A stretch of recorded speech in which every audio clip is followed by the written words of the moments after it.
Hello, and welcome to the Mara Project. Mara Chua here, and welcome back to another episode of Baby Reviews Books. So, this is my book blog series based off my WordPress blog. So, as always, the official post will be in the link in the description below. So, if you want to read alongside me, just click the link. I'm sorry about the constant rebranding. I'm having an identity crisis. But yeah, so far the Mar project is sticking in with me. So yeah, that will be my name online for a while. So for today's episode of Baby Reviews Books, I will be taking up Anne Patchett's 2019 novel called The Dutch House. So it's a story that tells the tale of two siblings as they go through a cycle of loss, betrayal, and the newfound strength as they fight for their late father's inheritance, which is the Dutch house. They grew up without a parent, face their toxic stepmother, and at the same time reunite with their biological mother, who ran away during their childhood. So the story is told through Danny Conroy's perspective as he and his older sister, Maeve, navigate various obstacles in 5 decades alone. How it begins with their messy childhood until Maeve's last breath in their 50s, this novel is a portrait about family, love, loss, and the ties that bond and keep even the last two children standing together.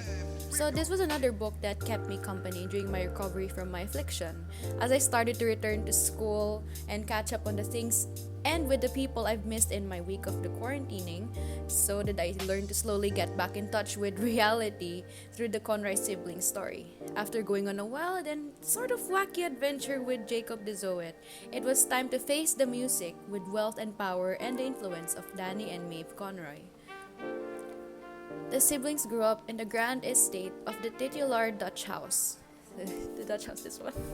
It's located in Philadelphia. The siblings' mother abandoned them when they were young, and they are raised by their distant but also financially successful father, Cyril. After their father's sudden death, their stepmother, Andrea, who never truly accepted them, banishes Danny and Mae from the house, leaving them to fend for themselves. I hated Andrea. She was totally like Cinderella's wicked stepmother. And what Cinderella, Danny, and Maeve have in common is that the three of them deserved better, although success will get to them later. So the Dutch house, it was completed in 1922. So Cyril purchased the house after World War II and moved his young family there. So I'm not sure when exactly the story takes place, but I will assume that the story as in Danny and Maeve growing up, because of the time jumps everywhere, it probably took place in the 1900s. So Elna, Cyril's wife, is never comfortable in the house, and she was kind of oppressed for some reason by the house, maybe because it was big, it was like a mansion, it was a grand estate. So when Danny's 3 and Maeve is 7, Elna, who was kind of deemed crazy by a lot of people, she just kind of leaves her family permanently, and then she goes to work for the poor in India. So without their mother around, it causes distress for growing up Maeve, and she becomes sickly, so she has lifelong diabetes that requires a lot of treatment and attention. So with their small but easy age gap, Maeve ends up raising Danny alongside the housekeepers, Sandy, and Sandy's sister, Jocelyn the cook. The Conroy siblings also grew up with a nanny named Fiona, but Danny just kind of calls her Fluffy throughout the novel. Fluffy also becomes a maternal figure to the siblings despite having been involved once with Cyril until he later marries Andrea.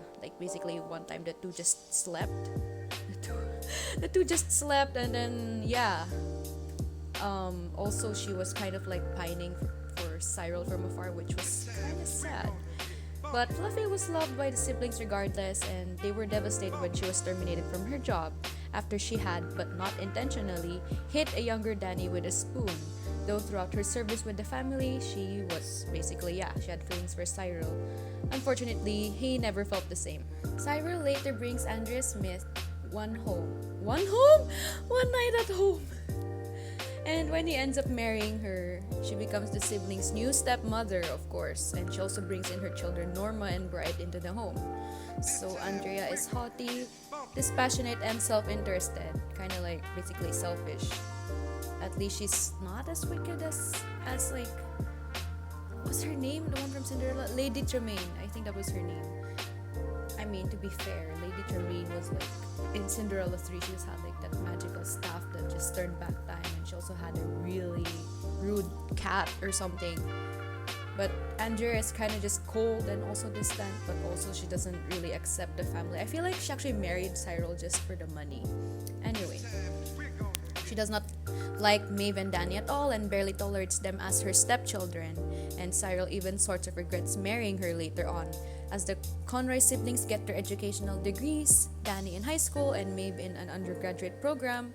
When Maeve graduates, she works with a frozen vegetable distributor. And in my head, I think of that one vegetable juice song with Natsune Miku in it. Yeah, I would sing it, but like I don't remember the dance. When Danny is 15, Cyril passes away from a heart attack after falling down the stairs. The whole household mourns for Cyril's passing, all but Andrea, because of course the kids would not tell her. So when she's the last one to find out about it, she kind of seeks revenge, and then she kicks Danny and Maeve out as she, for some mad reason, inherits the Dutch house because, she's like the wife. This mad woman even kicks the housekeepers, and they did nothing wrong. She's been compared to the Conroy Sibs' biological mother, who was obviously nothing like the ruthless and cold Andrea. I'm pretty sure every reader of the Dutch house would just collectively hate on her.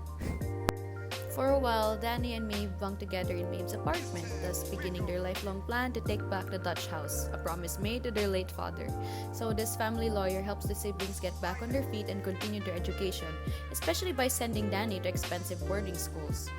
Danny finishes boarding school and goes to Columbia as a pre-med student, and then he also almost fails organic chemistry, but a professor who becomes his father figure helps set him on the right path. He then meets a young woman named Celeste and they start to date, which Maeve was sort of against for some reason. Maeve continues to work as a frozen vegetable distributor, I guess, for Hatsune Miku. And then Danny comes home to visit his sister often, and the two begin a tradition of parking on the street outside of the Dutch house. And they would smoke, reminisce their childhood, and work through their complicated memories. So once again, this part was like taken from Grade Saver, so shout out to Grade Saver. Danny gets into med school, and despite his troubling relationship with Celeste, they get married and have kids, May and Kevin, and then they move to New York. After he gets into great investments, he quits medical school, much to Celeste's dismay. Because, she wanted to marry a doctor, but Danny was like, nope, you're gonna just marry me, an ordinary man with a lot of good investments. Of course, Danny remains close to his sister, who does all the accounting and taxes for his business, because, Maeve is just a girl boss. Though Celeste and Maeve despise each other, Maeve loves her niece and nephew very much. The siblings maintain contact with Sandy and Jocelyn, and eventually Fluffy as well, who becomes a nanny for Danny and Celeste's kids. So Fluffy also calls her encounter with Elna to Danny, which angers him because, absentee mother. Eventually, the sibling duo stop paying visits to the Dutch house, and then Maeve is hospitalized once she hits her early 50s. So there's this big time jump here after the siblings settle down, and then Maeve just becomes like, a single woman girl boss, but she also gets sick. And of course, when she suffers from a heart attack, their mother suddenly re-enters the picture. Well, Maeve has come to terms with the past and is glad to have a mother again. At first, Danny has trouble forgiving Elna, and it takes him a while to adjust. Then again, to be fair, he didn't really remember much about her because, they were still kids when she ran away. As new adjustments are needed, Elna lives with the Conroys for a while as May and Kevin get to know the returning grandmother. One day, Danny, Maeve, and Elna drive up to the Dutch house, and then Andrea bursts out, now in a hysterical and frantic state, even mistaking Danny for Cyril. It's revealed that she has extreme memory loss, and her eldest daughter, Norma, becomes a doctor who cares for her. Not gonna lie though, Karma basically bit back Andrea years later. Of course, not in the form of the memory loss or her condition, but the fact that the siblings would reunite with their real mother and later step back into the Dutch house again, which, by the way, is like an actual castle, which makes this crazy fairy tale even better. If you think about it, Karma's a bitch, I should have known better. If I had a wish, I would have never riffed around. When I saw the pics of you in a reflected knife twist. Karma's a bitch, and she's with you right now. Well, sorry about singing, but I felt like Andrea sort of deserved that. The three of them decide to step back into the old place or the palace, pun intended, and they make amends and make ends meet. Elna even befriends Andrea, and although it seemed like Elna was serving more of a caretaker to Andrea, she was still happy to make herself helpful and kind towards others, despite the furiousness of Maeve, because she was in fear of losing her mother again. Unfortunately, Maeve died 2 weeks later, and Danny blames his mother and could not forgive her for a long time. He and Celeste end up divorcing but remain friends. Then May and Kevin go off to college. Danny visits the Dutch house one day and has a talk with Elna. He is finally able to forgive her, and the two establish a more comfortable relationship. As Andrea eventually passes away, Elna and Sandy stick together as caretaker besties. And once May becomes successful in her acting career, she is finally able to buy back the Dutch house through her acquired wealth to fulfill Danny and Maeve's promise for their late father. And this is where the story of the Conroys ends, as May helps Danny let go of his past. I stuttered at the last part there. Although this was just kind of short compared to the last one I read, which was The Thousand Autumns. I really enjoyed this novel. It was unlike the other books I've read in the last 10 years, because actually it is this 2024 wherein I celebrate a whole decade of being a bookworm. I would say that I would count 2013 as when I started to get into books, but I don't know if reading picture books or half story, half novel, half picture book like Dork Diaries or Diary for Wimpy Kid counted. So let's just say 2014. Maybe because of the big time jump between chapters and scenes, which is interesting because this is actually the first time, as I recall, reading a book that had a big time skip between the characters' lives. The most I have read, the time jumps were only introduced in the near end of the stories, such as the 19 years later Harry Potter lived through after Voldemort's defeat, or how Katniss and Peeta lived together after the destruction of the Hunger Games. Though I guess I'm a bit accustomed with time jumps, even small ones, such as Bella and Edward having, I feel like I'm gonna butcher this name even if I've read Breaking Dawn years ago, Renesmee, the vampire human magical hybrid thing. And yes, before anyone else comments, I've read all of these books and their respective series.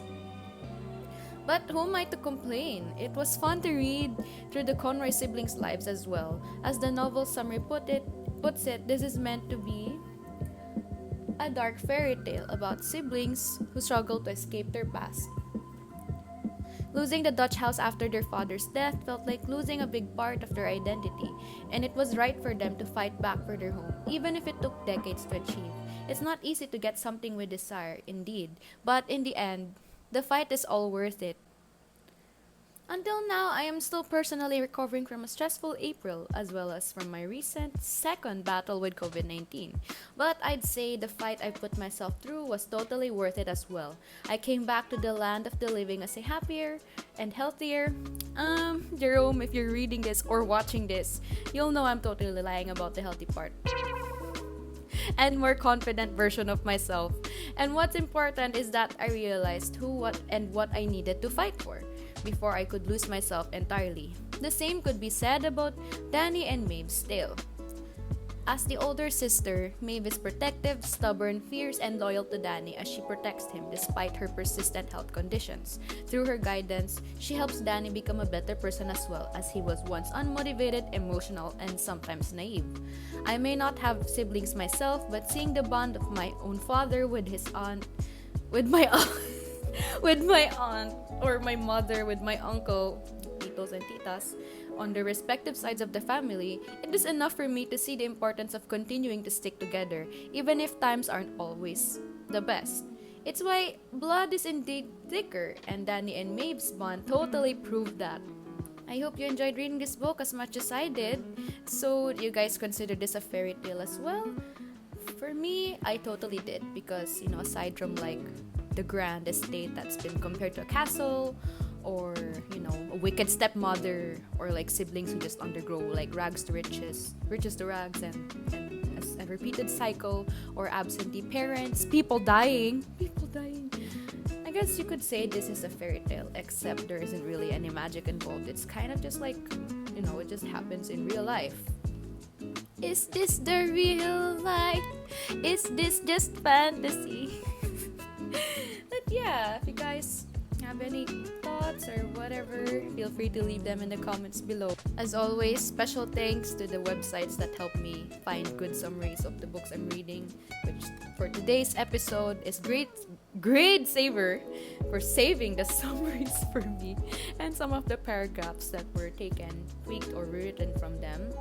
So as always, feel free to check out my WordPress blog at Baby Blue Bookworm. I may be rebranding on my channel again, but like the book blog stays the same because it's been a trademark, and I really love how it sounds. It just goes Baby Blue Bookworm.